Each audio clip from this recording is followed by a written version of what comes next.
What do you mean by polarization? To understand polarization, first of all, you should understand what is the meaning of electromagnetic wave. Okay, so this is electromagnetic wave, in which electromagnetic wave is nothing but it is having electric wave as well as magnetic wave. Both are mutually perpendicular to each other. So the one which is in red color is called as electric in nature, and the one which is in the blue color is magnetic in nature. Both are moving perpendicular to each other. One wave is moving in this plane, this vertical plane. Another wave is moving in a horizontal plane, but it cannot be shown on the board because board is 2 dimensions, whereas the diagram is 3 dimensions. That's why here this is electromagnetic wave. What do you mean by polarization actually?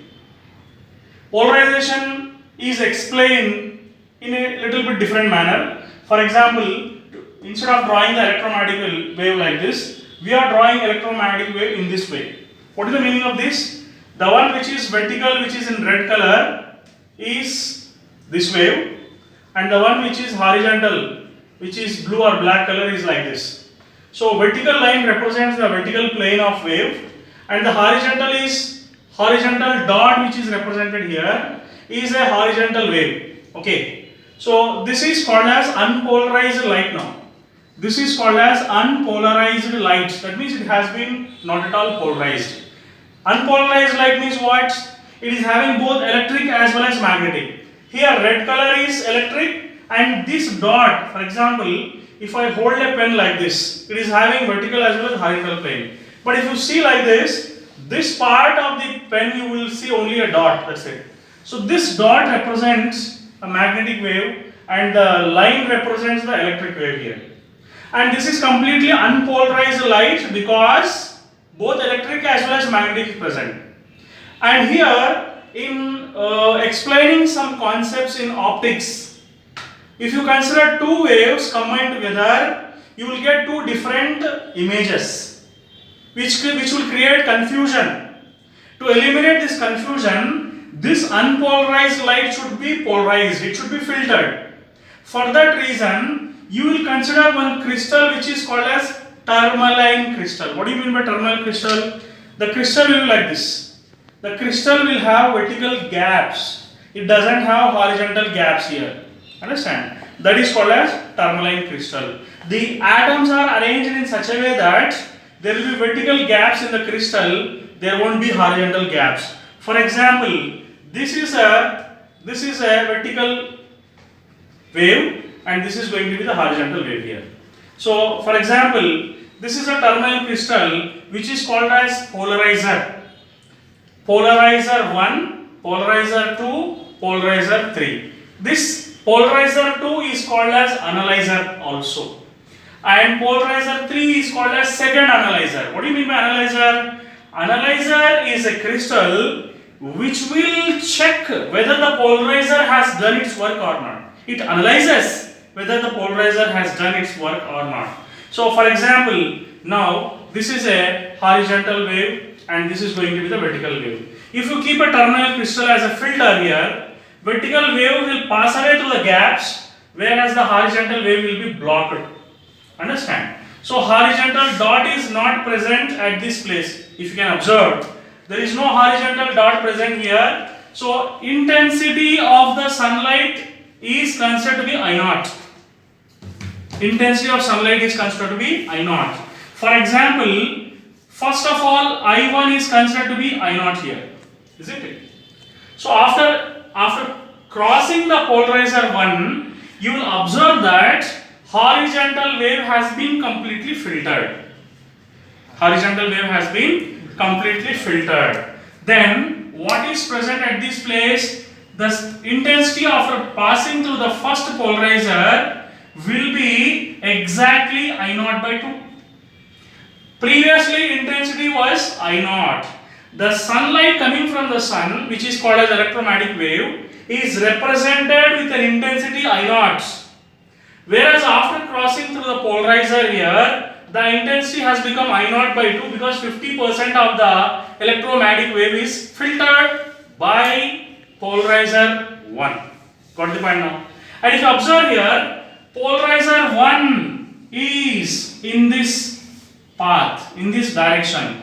whereas polarizer 2 is a little bit slant here, and the angle between them is considered to be theta.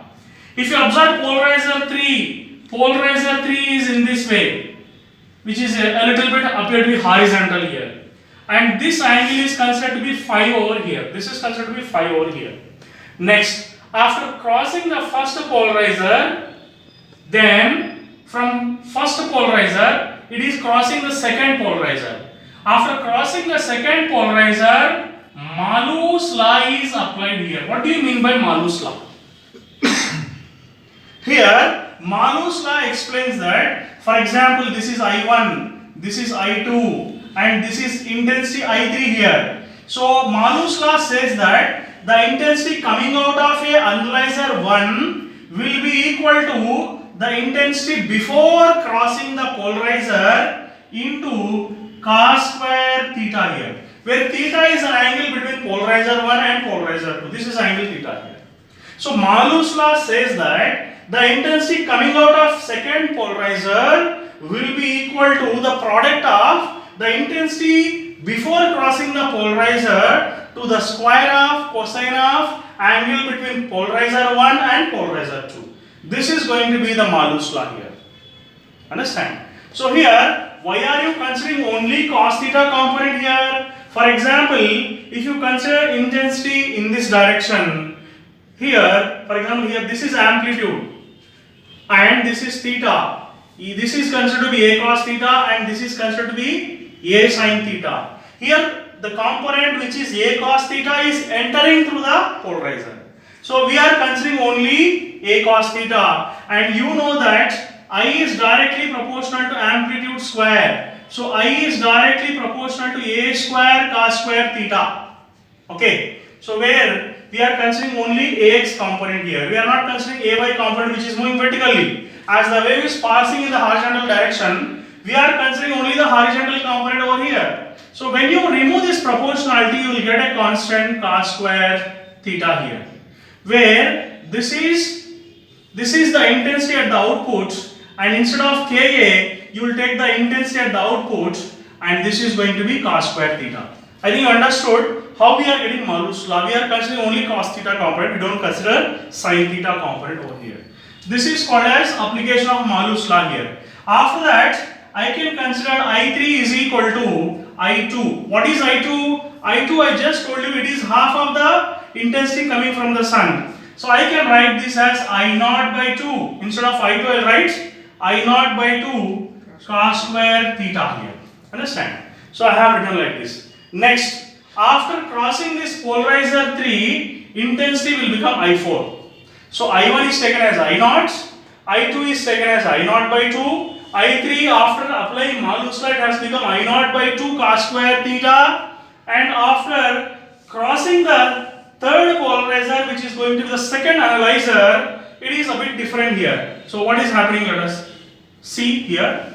So therefore, intensity, this is Malus law application for the first time, and this is Malus law application for the second time. Because to apply Malus law, at least there should be two polarizers. Understand? First, we cannot apply Malus law for one polarizer.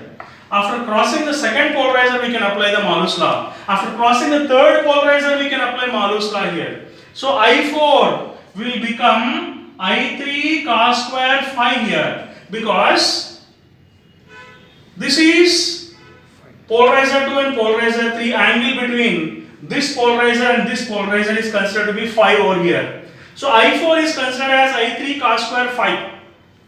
Okay, so here I4 you are writing like that only.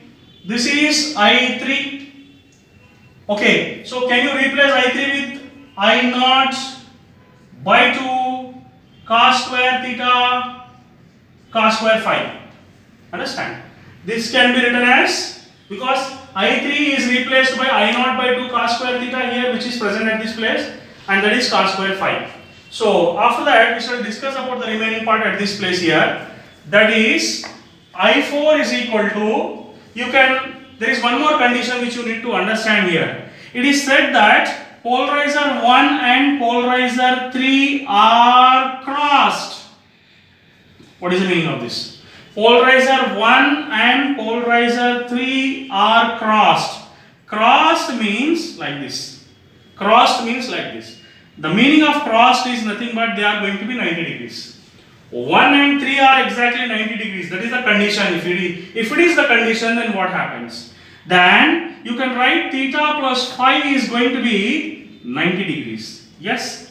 So you can write phi is equal to 90 degrees minus theta here. And you can write cos phi is equal to cos 90 minus theta. This can be taken as sin theta. So cos phi is going to be equal to sin theta here. Then here in this equation now, I can write this equation which is written at this place, which is I naught by 2. Cos square theta I will write like that only, whereas cos square phi I will be replacing with sin square theta. Got the point now? I am replacing with sin square theta. What I am going to do here, I will take I naught by 2. Here I will create one 4 and I will multiply this with 1 by 4 at this place. Why I have to do like this, I will tell you. Cos square theta, sin square theta. So now it is going to be I4. This is I naught by 8. This can be written as now 2 sin square, 2 square sin square theta, cos square theta. I am getting one trigonometric function here. Trigonometric function. That is I4 is equal to I naught by 8. This can be written as 2 sin theta cos theta whole square. Then this is going to be I4, that is I naught by 8.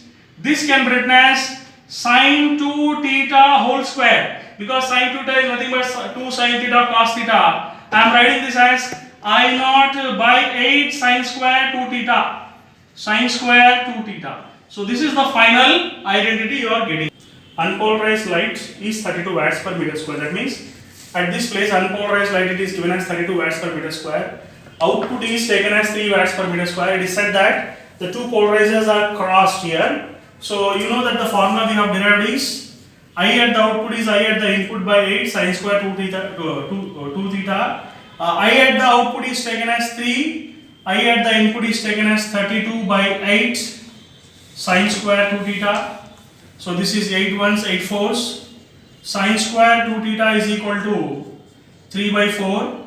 So therefore, sin 2 theta is going to root 3 by 2 here, which is equal to sin 60. Okay. So therefore, from this you will understand that 2 theta is equal to 60 degrees. Therefore, theta is equal to 30 degrees. Answer. What is an angle transferred by means? That is 30 degrees. That's it.